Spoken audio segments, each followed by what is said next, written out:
Are you having trouble with your data? Don't worry, cause in today's video, I'm going to show you what to do if you are facing this kind of issue. Watch the video till the end.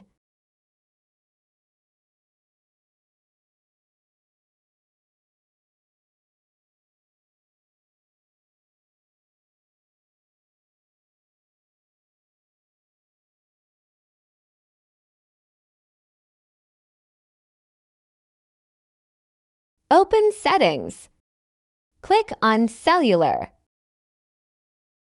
Click on Cellular Data Network. Change the IP into Internet and the username to the network service provider you are using.